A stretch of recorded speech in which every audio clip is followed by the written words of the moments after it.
Les Google Glass, objet de fantasme pour beaucoup d'entre vous, mais pour certains une réalité au quotidien. À l'occasion de la conférence Le Web 2013, nous avons rencontré Alain Régnier, entrepreneur français qui a vécu 10 ans dans la Silicon Valley et qui a été le tout premier français à posséder une paire de Google Glass. Il nous raconte sa première fois avec les Google Glass et l'avenir qu'il imagine pour les lunettes à réalité augmentée de Google. Bonjour Alain. Bonjour.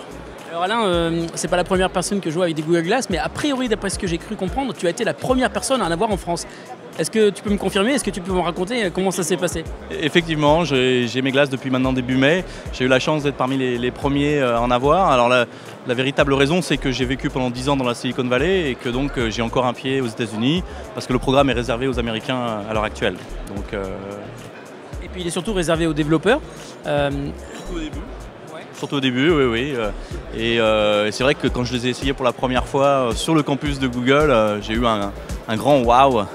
Le fait de pouvoir prendre des photos comme ça, le fait de pouvoir se connecter à Internet, faire des recherches, faire de la navigation GPS sans les mains. C'est simplement prodigieux. Et puis surtout, le potentiel de ce qu'on va pouvoir développer avec, de ce qu'on peut déjà développer avec, est énorme.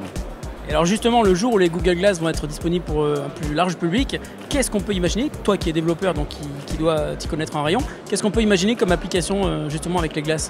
Alors comme je le dis, le potentiel est énorme. On a déjà plein d'idées sur ce qu'on va pouvoir faire, mais on n'a pas encore pensé à tout. Alors par exemple, un deuxième écran pour tout ce qui est jeux vidéo, pouvoir analyser et reconnaître des personnes ou des objets simplement en les regardant et en se connectant à Internet avec les glaces.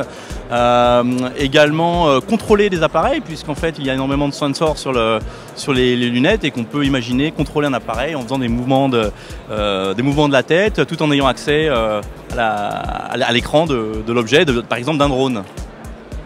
Excellent, merci beaucoup Alain, je te souhaite une bonne fin de web. À bientôt. Merci beaucoup, au revoir.